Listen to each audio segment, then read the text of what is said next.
Dikilitaş Yaylası'ndayız. Hüseyin Dumru'nun yeni mekan.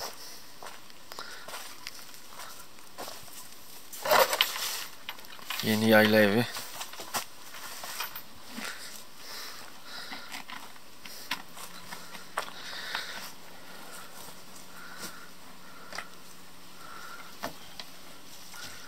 Tamamen orijinal yayla evi değil mi? Aynen.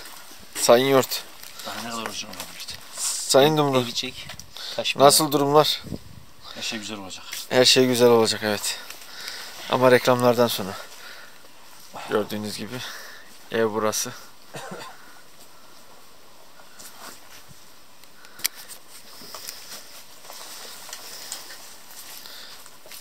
Şimdi şöyle içeriye bakarsak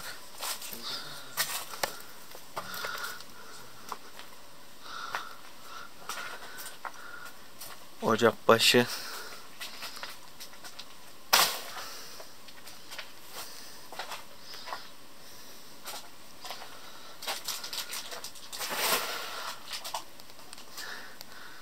çatı gördüğünüz gibi tahtadan, ana kirişleri. Bakın ne kadar büyük eski ağaçlar. Üstünde de toprak. Tam yayla evi. Şurası yatak alanı. Hüseyin'in burada bayağı bir işi var.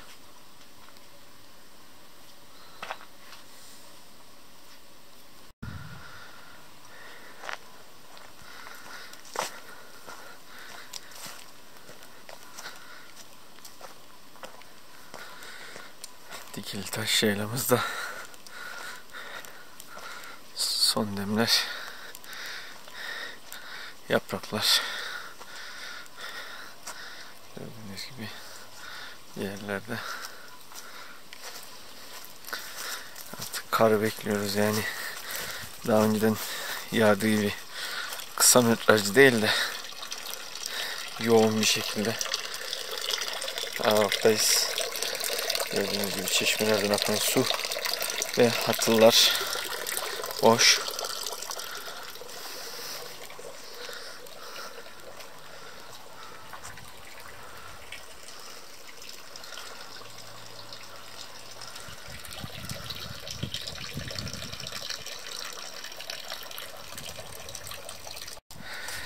Şu an yayladayız.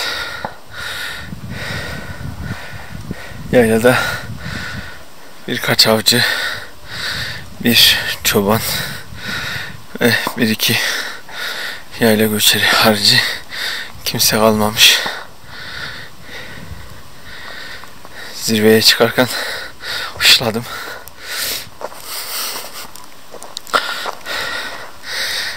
Gördüğünüz gibi yerler kurak. Karşıda Aladağlar göründü. Gördüğünüz gibi başı karlı. Artık o karın oradan inip aşağılara doğru buraları tamamen kaplaması lazım. Değilse bu sene gerçekten kurak bir yıl olacak. Evet.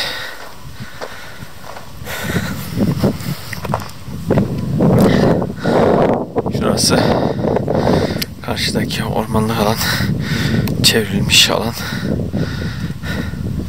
Köyümüzden yetişmiş avukatımız Mehmet Gün abimizin alanı. Burada güzel bir orman oluşturdu kendi korumasıyla ve umut verici ikinci gelişmelerde şu anda ilerlediğimiz noktada gerçekleşti. Evet. Şu an orada da bir çalışma yeri, dumanlar var.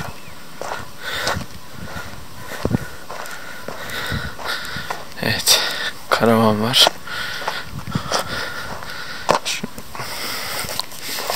Şöyle yakınlaştıralım alanı. Gördüğünüz bu alanların her tarafı, dağın her tarafı sekilenmiş. Ve buralara fidanlar dikilecek. Yani gerçekten güzel bir yatırım. Bozkır Orman İşletme Şefliğimizi tebrik ediyoruz. Bu yaylalar inşallah bu fidanların can bulmasıyla gerçekten çok güzel bir görüme kavuşacak. Maşallah güzel sekiler olmuş. Karşı sekilenmiş alanlardan hariç bakın şu alanlara da, yani normal sekilenmemiş alanlara bile ne yapılmış? Burada kozalaklar ve tohumlar serpiştirilmiş. Yani buralarda ekimle değil de doğal yolla ormanlık alanın kendiliğinden çıkması için bir çalışma yürütülmüş.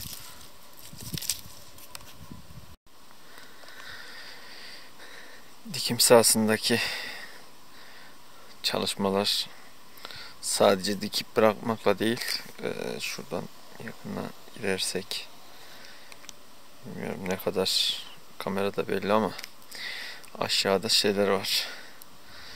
Tellerle çevrilmiş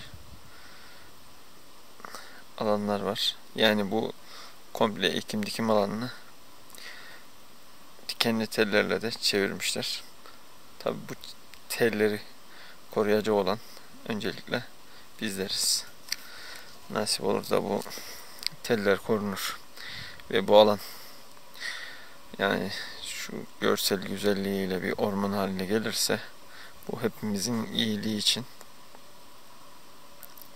daha güzel, daha görsel bir yayla.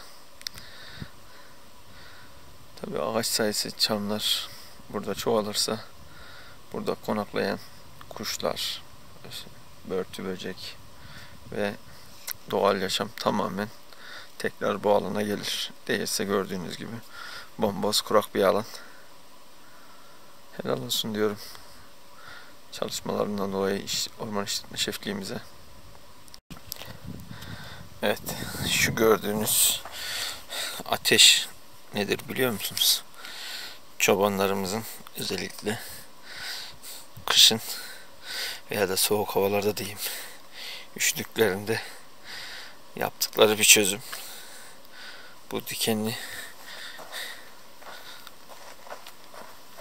bitki örtüsünü yaktıklarında geçici olarak bu şekilde ısınmalarını sağlıyorlar. Acayip yanıcı bir şey. Bir de şöyle bir şey var. Bunların dikenli halini görüyorsunuz. Burada şu ana köklerinin olduğu yerlere çizik attıklarında buradan ciddi bir yağ çıkıyor. Bu Ebru sanatında kullandıkları yağlar bu diken ve bu olmasa belki bunun daha farklı versiyonlarıyla üretiliyor. Tabii bu bölgede sadece çobanlar gördüğünüz gibi bunu ısınma amaçlı kullanıyor.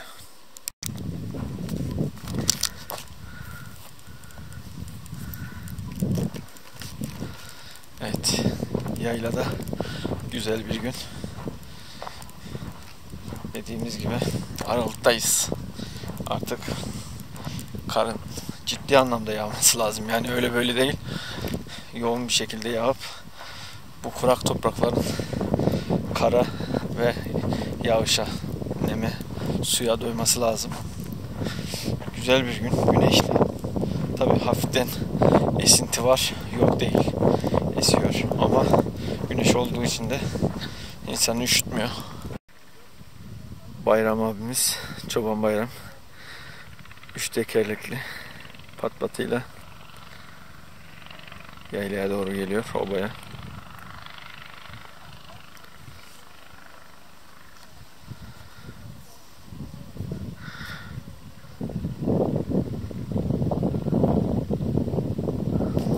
Karşıda minare, minaremizin bayrağı gitmiş.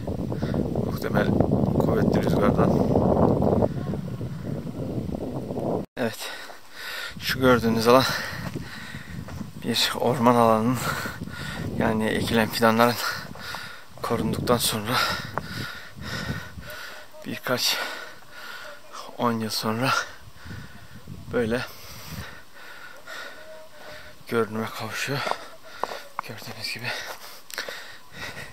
Yani sahip çıkarsak güzel bir ormanımız olur. Sahip çıkmazsak hiçbir şey olmaz.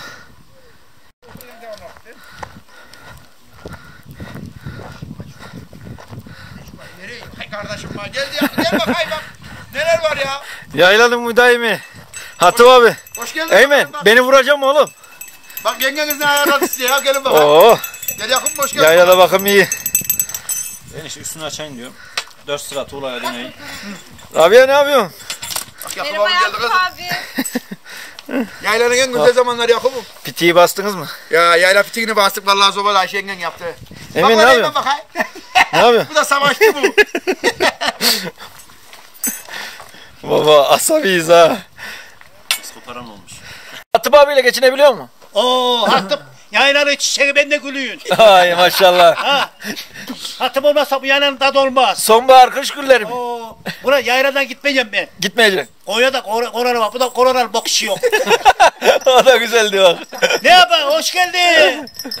Yayla adamla dolu maşallah. Otobünün yerine kaldım da hayatım ben işte. Otobünün yerine kaldım da. Ne var ne yok? İyi mi kaynatan ne yapar? İyiler ne yapsınlar? Sen bilmem beni. Ben onların yanında 5 sene çamurluk yaptım. Öyle mi? Abi garip değiller bana. Ha tamam doğru. Sonra da bire çıkarayım dedi ama Ne yapak iyi mi? İyi Allah aşkına ya. Dün teyzeyim oğluyla konuştuk. Yarım dinlendim. Akşam. Ömer'le. Enişteyle mi? İçeri He. atardım ben onu. Daha geç. Damadıyla içeri yani, atardım. he. Şimdi yarım. İyi selam söyle kaynatana herkese. Aleyküm selam. Tamam videoyu Anladım. aldım zaten. Sağ ol. Hemen nereye gidelim? Tamam problem olmaz. Yaylada kuzine soba Hatip abimizin ve gördüğünüz gibi yenge kumpirli pitikleri yaylada basmış. Sağ olsun tabii canım. Hatip abi senin keyfin iyi. Niye ineceğim Bozkır'a değil mi? Valla ne yapalım işte boş kaldık bunu Yakup'un buralarına geliyoruz ya. Şimdi yaylamıza sahip oluyoruz. Ondan sonra temiz hava, kalabalık değil, sakin. Aşağıda yasak var biliyorsun değil mi? Aşağıda Sokak. yasak var. Ama burada yok. Burada yok. Burada yok. Burada mesafe de yok. Kimse yok çünkü anladın mı? Aynen burada her şey Temiz güzel. hava tabii. Şimdi biraz sonra afiyetle bunu yiyeceğiz yani Tabii arkadaşlar. inşallah. Dikilitaş yaylamızın girişinde insanlar karşılayan çeşmemiz. Gördüğünüz gibi üstünde delik taşımız da var.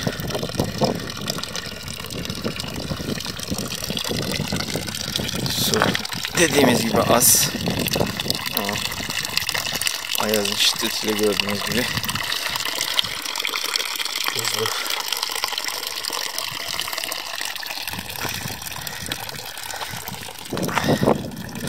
Torosların başı karlı ama etekleri yaylalarımız kar bekliyor.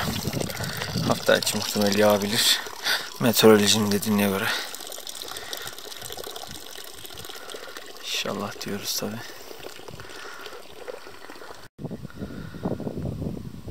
...5-10 yıl öncesiydi. Bu gördüğünüz alan ve aşağısında Kurbağalık dediğimiz alanda yollardan değil de şu patika görürken noktadan geldik. Aylardan Nisan veya da Mayıs'tı. Yani yıkılma kar vardı. Sabah gelirken çok güzel geldik bu alandan. Karlar sert olduğu için sabah saatlerinde batmadan rahat bir şekilde geldik. Bu gördüğünüz şurada direkler var aşağıda. Telefon direkleri. Bu direklerin boyunda karlar vardı. Yani biz tellerin üstünde yürüyorduk. O derece kürs yapmıştı burada. Buraya geldik. Bir güzel yaylada evlerin çatısının üstünde denecek şekilde manzarada keyfimizi yaptık. Dönerken ikindi saatini bulunca kar yumuşadı ve rahat bir şekilde geldiğimiz yolda bata çıka bayağı bir cebelleşmiştik. Yani şu aylara bakınca bu senelerde ve önümüzdeki senelerde o şekilde karların yağma ihtimali bilmiyorum. Az. Hayırlısı, Rabbim her şeyin hayırlısını bilir tabi de. Bu düzce alan biraz önceki bahsettiğim Kurbağalık dediğimiz kısım. dümdüz bir alan. Burası şu ileriden de görüldüğü gibi su birikintisinin olduğu, yukarıdan biriken sular burada toplanıyor. Yaylacıların yayla göçüm sırasında da az çok, yani bitmeye yakın su olduğu için kurbağalar burada çok ses çıkardığını, kurbağalık diye ismi kalmış.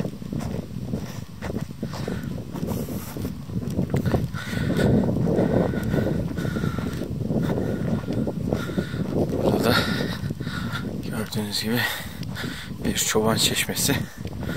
Özellikle insandan ziyade buradaki yayılıma gelen mallar için, ama su bitmek üzere damlıyor ve hatılı gördüğünüz gibi tamamen buz tutmuş.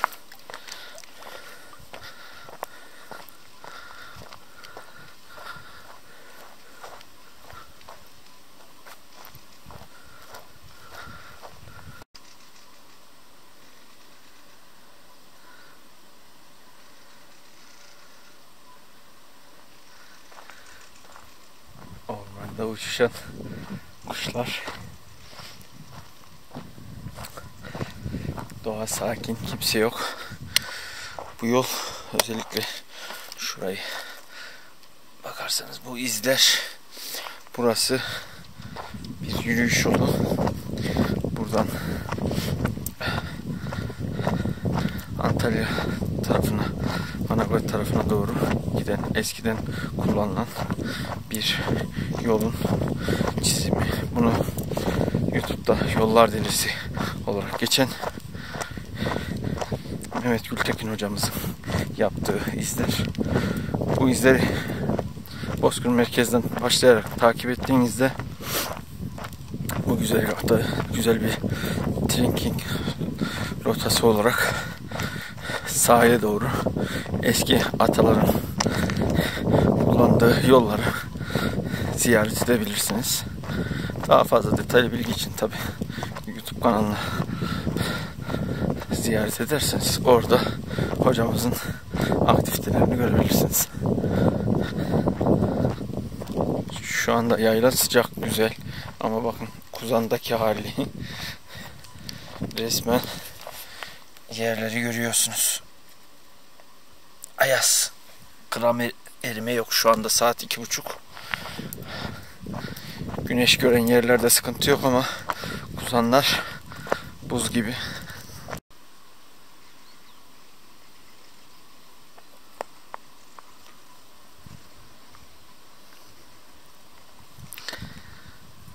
Bu gördüğünüz alan yaylaya varmadan önceki Sarnıç dediğimiz bölge.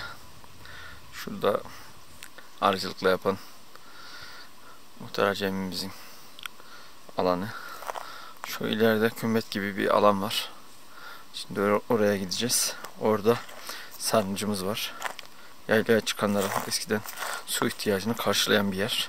Alandan bakarsak şu gördüğünüz uç taraftan başlıyor sarnıcımız. Bu şekilde ilerliyor. Bayağı derinliği var. Şu şekilde bir ağzı var. Şimdi bir saniye. Şöyle içeriye girersek gördüğünüz gibi devasa bir derinliği var.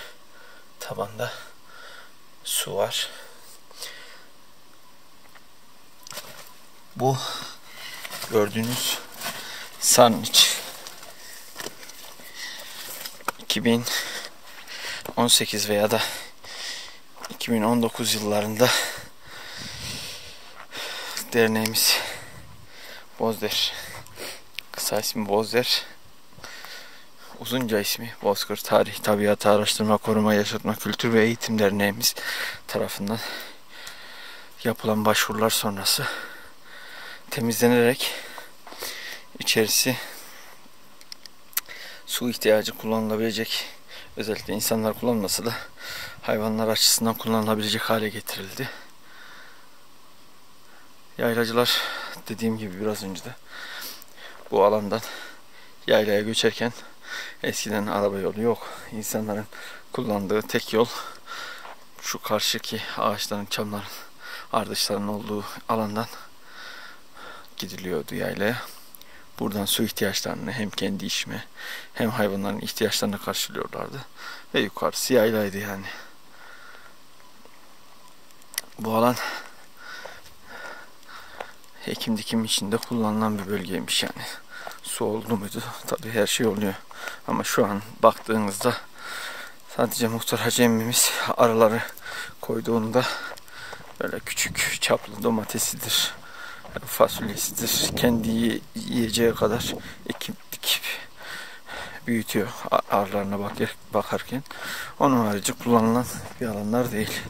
Atıl. Eski insanlarla tabi bizler cidden kıyaslanamayız.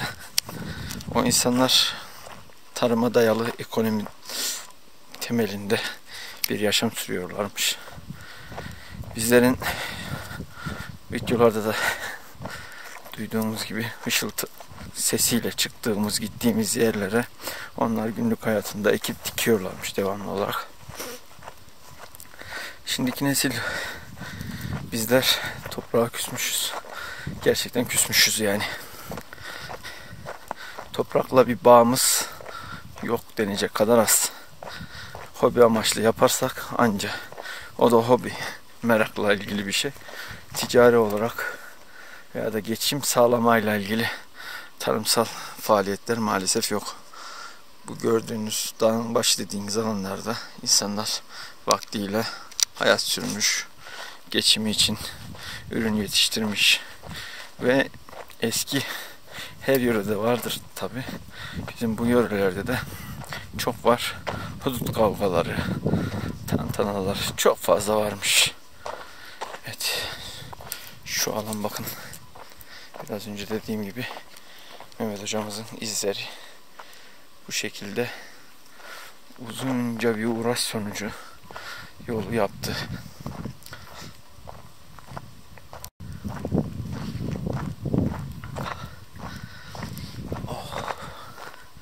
Yani gerçekten mükemmel bir koku.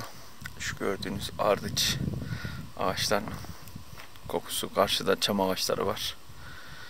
Ve vadi boyunca ileride şöyle gösterelim, yakınlaşalım hafiften. Akmağar dediğimiz alandaki meşe ağaçlarının olduğu kısımlar. Onlar tabi rengi değişti ama çam ağacının, ardıç ağacının gördüğünüz gibi yeşili. Her mevsim bir görsel şölen ve temiz oksijen. Özellikle ardıç kokusu müthiş geliyor yani. Kuş sesleri.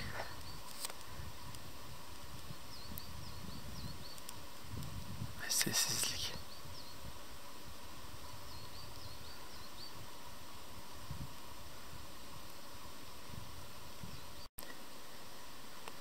Evet, aşağıda görürken yerleşim yeri Sorgun mahallemiz. Ormanın içi.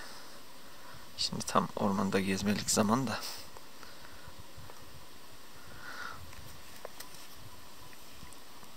Güneş artık buraya veda ediyor. Vadi gölgeli.